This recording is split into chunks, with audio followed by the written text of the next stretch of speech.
और मैं उन लोगों से भी ये कहना चाहूँगा जो मुझसे हसद करते हैं कि इस वीडियो पर भी ढेर सारे कमेंट्स करिएगा। मुझे खुशी होती है और मुझे बहुत खुशी होती है जो मुझसे हसद करता है, मुझसे जेलिस होता है, मैं उसको और जलाता हूँ। देख रहे हैं आप लोग, पूरी दुनिया के लिए मेरे रास्ते खुल गए हैं। अब मैं सिर्फ़ और सिर्फ एशिया में ही ट्रैवल नहीं कर सकता, मैं पूरी दुनिया में ट्रैवल कर सकता हूँ। मेरे अल्लाह का शुक्र है। तो फिर हुआ ये कि मैं बिना पीसीसी के अपने बायोमेट्रिक के टाइम पर चला गया, जिसको कहते हैं कोर्ट केस कर दिया हमने। तो बेसिकली इस तरीके से कहना चाहिए कि कोर्ट से हमने रिक्वेस्ट की है कि हमें जो है वो कार्ड दे दिया जाए। ये नहीं कहते कि कोर्ट केस कर दिया मैंने। वो भाई जिनके पास कार्ड नहीं होता तो वो अपनी होम कंट्री वापस नहीं जा सकते जब तक उनके पास रेजिडेंस कार्ड यहाँ का ना हो। अस्सलाम वालेकुम, welcome back to my channel. उम्मीद करता हूँ कि आप तमाम लोग खैरियत से होंगे। अल्हम्दुलिल्लाह मैं भी बिल्कुल खैरियत से हूँ, ठीक ठाक हूँ। भाई बहुत बहुत शुक्रिया आप तमाम लोगों का जिन लोगों ने मुझे मुबारकबाद पेश की मेरा पुर्तगाल का रेजिडेंस कार्ड मिलने पर, और उन लोगों का भी शुक्रिया जिन लोगों ने मुझसे जेलिसी ज़ाहिर की और जो लोग मुझसे हसद करते हैं, तो वो भी कहीं ना कहीं मेरी इस कामयाबी के पीछे शामिल हैं। अच्छा, लास्ट वीडियो में मैंने आप लोगों को ये बताया था कि मेरा रेजिडेंस कार्ड मुझे मिल गया है, मगर मैंने आपको ये नहीं बताया था कि उस कार्ड के फ़ायदे कितने हैं। तो मैं आज आपको बताने जा रहा हूँ कि उस कार्ड के फ़ायदे कितने हैं, और जो लोग यहाँ पर रहते हैं पुर्तगाल में और उन लोगों को अभी तक ये कार्ड नहीं मिला है। बहुत सारे मसाइल हैं, किसी के टैक्सेस नहीं गए हुए हैं, किसी का टाइम पूरा नहीं हुआ हुआ है, किसी के बायोमेट्रिक हो गए हैं मगर अभी तक उनको कार्ड नहीं मिला है। तो मैं आपको आज बताने जा रहा हूँ कि मैंने 6 महीने में किस तरीके से अपना ये पुर्तगाल का रेजिडेंस कार्ड हासिल किया है। तो चलिए वीडियो को स्टार्ट करते हैं। अच्छा जी, सबसे पहले मैं आपको अपनी कहानी बताऊंगा और दूसरों की भी कहानी बताऊंगा, मगर जो मैंने एक्सपीरियंस किया है, जिस तरीके से मैंने 6 महीने के अंदर कार्ड लिया है, अपना एक्सपीरियंस मैं आपके साथ शेयर करूंगा। मैं आया था सितंबर 2023 में यहाँ पर, और 1 महीने तक मैं जॉब तलाश करता रहा यहाँ पर, और तकरीबन 1 से 1.5 महीने बाद मुझे जॉब मिल गई थी। और जहाँ पर मेरी जॉब लगी थी उन्होंने कहा था कि आपको अभी लैंग्वेज नहीं आती है और यहाँ पर सारा काम पब्लिक डीलिंग का है, तो आप थोड़ा सा काम करने का तरीका सीखें और थोड़ी सी लैंग्वेज सीखें, तब आपका कॉन्ट्रैक्ट लगा दिया जाएगा। मैंने कहा कोई बात नहीं, 1 से 1.5 महीना 2 महीना में लगाता हूँ, लैंग्वेज भी थोड़ी सी सीख लूँगा, काम भी करने का तरीका मुझे आ जाएगा। बहरहाल 2 महीने गुजर गए और जनवरी 2024 आ गया। मेरा जो है वो जनवरी 2024 का कॉन्ट्रैक्ट लग गया था।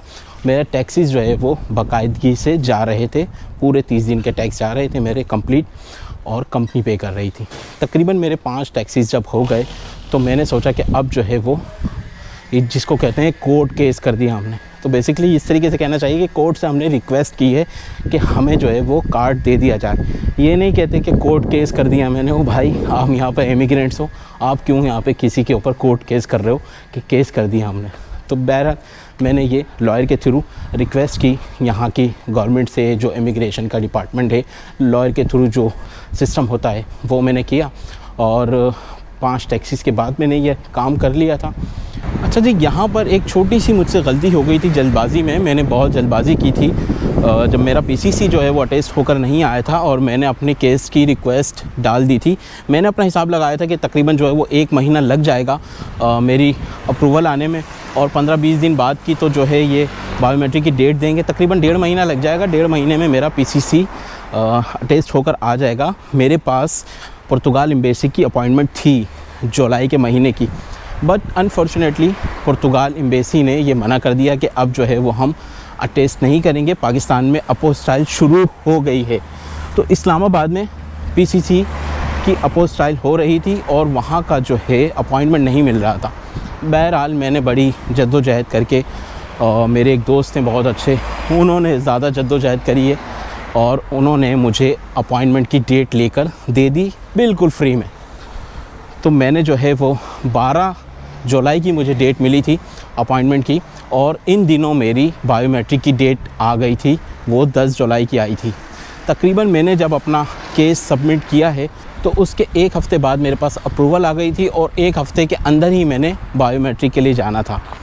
तो अब हुआ ये कि मेरे पास जो है वो 10 तारीख की डेट आ गई कि मेरे बायोमेट्रिक की है, और जो मेरे पास इस्लामाबाद की अपॉइंटमेंट है वो है 12 तारीख की, कि 12 तारीख को मेरा पीसीसी अपोस्टाइल हो जाएगा। मैंने कहा कि कोई बात नहीं, जो होता है अच्छे के लिए होता है, और मैं तैयार हो गया कि भाई मैं बायोमेट्रिक तो देने के लिए जाऊँ, पीसीसी फिर मेरा आता रहेगा। तो फिर हुआ ये कि कराची में भी अपोस्टाइल स्टार्ट हो गई 8 तारीख को। तो मैंने कहा कि चलो ये और अच्छी बात है कि पीसीसी जो है वो मेरा 8 तारीख को अपोस्टाइल हो जाएगा और मैं किसी तरीके से जो है वो उसको जल्द से जल्द मंगवाने की कोशिश करूँगा और 10 तारीख को मैं साथ में ले जाऊँगा बायोमेट्रिक के दौरान। मगर वहाँ पर अपोस्टाइल 10 तारीख को नहीं हो सकी। कराची में पहला दिन था, बहुत रश था वहाँ पर और अपोस्टाइल नहीं हो सका। तो फिर हुआ ये कि मैं बिना पीसीसी के अपने बायोमेट्रिक के टाइम पर चला गया। मेरे बायोमेट्रिक हो गए, मेरी तमाम डॉक्यूमेंट्स बिल्कुल क्लियर थे, सिर्फ़ और सिर्फ पीसीसी मेरे पास नहीं था। तो उसका पीसीसी का मुझे फाल्ता मिल गया। मगर कराची में जब अपोस्टाइल शुरू हो गई थी तो 12 तारीख को मेरी अपोस्टाइल हो गई और मैंने वो अपना पीसीसी मंगवा लिया था DHL के थ्रू। और 15 तारीख को मेरे पास DHL से मैंने रिसीव कर लिया अपना पीसीसी और मैंने अपने लॉयर को दिया और उन्होंने ख़ुद ट्रांसलेट करके सेंड कर दिया आयमा के ऑफ़िस। तकरीबन जो है वो 18 तारीख को उनके पास पहुंच गया था, वो रिसीव हो गया था उन्हें।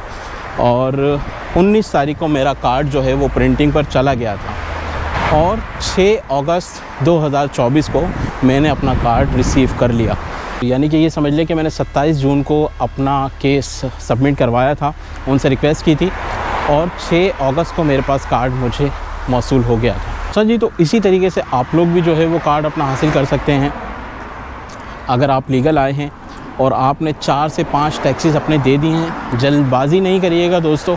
बहुत सारे लोग ये भी बोलते हैं कि भाई 4 टैक्स हो जाएं और अपना जो है वो 3 टैक्स हो जाएं, केस अपना जो है वो सबमिट करवा दें। तो बहुत सारे केसेस में ये भी देखा जा रहा है कि अभी जो है वो आयमा फ़ाइल कैंसिल कर रही है और कंट्री आउट का पेपर दे रही है। तो दोस्तों आप लोग भी इसी तरीके से अपना केस सबमिट करवा सकते हैं, रिक्वेस्ट कर सकते हैं कि भाई हमें कार्ड जो है वो जल्द से जल्द दिया जाए। आजकल जो है वो अदालतें यहाँ की बहुत तेज़ी से काम कर रही हैं और बहुत सारे लोगों को मैंने देखा है कि जिनका कार्ड जो है वो सिर्फ़ और सिर्फ 35 से 40 दिन में आ गया है, पहले दिन से जब से उन्होंने अपना केस सबमिट किया था। अच्छा जी, कार्ड तो मुझे मिल गया है अल्हम्दुलिल्लाह। अब मैं आपको बताता हूँ कि इस कार्ड के फ़ायदे कितने हैं। सबसे पहला फ़ायदा तो ये है कि लोग यहाँ पर जो होते हैं और जिनके पास कार्ड नहीं होता तो वो अपनी होम कंट्री वापस नहीं जा सकते जब तक उनके पास रेजिडेंस कार्ड यहाँ का ना हो। वो यहाँ पर ही स्टक होकर रह जाते हैं। बहुत सारे ऐसे लोग हैं जो कि 10-10, 15-15 साल से यहाँ पर मौजूद हैं, अपने घर नहीं जा सकते। मेरे पास ये कार्ड है अल्हम्दुलिल्लाह, तो मैं अब अपनी होम कंट्री जा सकता हूँ, आ सकता हूँ, कोई परेशानी नहीं है मुझे। अच्छा, दूसरा एक फ़ायदा ये है कि तकरीबन शेंगन ज़ोन में आप बिना वीज़ा के जा सकते हो, कोई आपको वीज़ा लेने की ज़रूरत नहीं है। उन लोगों को बता रहा हूँ जिन लोगों को पता नहीं है ये बात, उन लोगों के लिए है ये बात जो आज भी मुझसे पूछते हैं कि फ़रहान भाई पासपोर्ट होना ज़रूरी है वीज़ा के लिए। तो इस तरह के भी लोग हैं जिनको ख्वाहिश तो है पाकिस्तान से बाहर आने की, मगर उनको मालूमात नहीं है और इल्म नहीं है। तो कोई बात नहीं है, सीखते सीखते ही लोग सीखते हैं। ऐसा नहीं है कि सब कुछ जो है वो पहले दिन से ही आपको पता होता है। उन लोगों के लिए बातें हैं कि तकरीबन जो है वो 28 कंट्रीज़ आती हैं शेंगन ज़ोन में और ये वीज़ा फ्री है। इस कार्ड पर मैं जा सकता हूँ और बहुत सारी कंट्रीज़ ऐसी हैं जो कि ई वीज़ा पर मैं जा सकता हूँ, लाइक थाईलैंड हो गया, इंडोनेशिया हो गया, मलेशिया हो गया, और भी बहुत सारी कंट्रीज़ हैं जिन पर मैं ई वीज़ा लेकर जा सकता हूँ। बराबर में हमारे लंदन है, यहाँ का वीज़ा जो है वो इस कार्ड पर बड़ी आसानी से मिल जाता है। आप अमेरिका का वीज़ा लेना चाहें इस कार्ड के थ्रू बड़ी आसानी से मिल जाता है। आप जो है वो न्यूज़ीलैंड जाना चाहते हैं, ऑस्ट्रेलिया जाना चाहते हैं, आपकी यहाँ पर टाइज़ अगर स्ट्रॉन्ग होती हैं तो आपको इस कार्ड के थ्रू वहाँ और भी बहुत सारी कंट्रीज़ का वीज़ा बआसानी मिल जाता है। कनाडा का लेना चाहते हैं आप वीज़ा, बिल्कुल मिल जाएगा आसानी से। इतनी परेशानी नहीं होगी जितनी परेशानी हमें पाकिस्तान से होती है। अब ये समझ लें कि ये जो कार्ड मिल गया है, पूरी दुनिया के रास्ते खुल गए हैं। पूरी दुनिया में आप ट्रैवल कर सकते हैं बआसानी, कोई परेशानी नहीं होगी। और उम्मीद करता हूँ कि ये वीडियो आपको पसंद आई होगी। आपका बहुत बहुत शुक्रिया, आप लोगों ने मुबारकबाद दी। और मैं उन लोगों से भी ये कहना चाहूँगा जो मुझसे हसद करते हैं कि इस वीडियो पर भी ढेर सारे कमेंट्स करिएगा, मुझे खुशी होती है। और मुझे बहुत खुशी होती है जो मुझसे हसद करता है, मुझसे जेलिस होता है, मैं उसको और जलाता हूँ। देख रहे हैं आप लोग, पूरी दुनिया के लिए मेरे रास्ते खुल गए हैं। अब मैं सिर्फ़ और सिर्फ एशिया में ही ट्रैवल नहीं कर सकता, मैं पूरी दुनिया में ट्रैवल कर सकता हूँ। मेरे अल्लाह का शुक्र है। तो उम्मीद करता हूँ कि वीडियो पसंद आई होगी। अपना बहुत ख्याल रखिएगा। मिलते हैं किसी अगली वीडियो में, तब तक के लिए अल्लाह हाफ़िज़।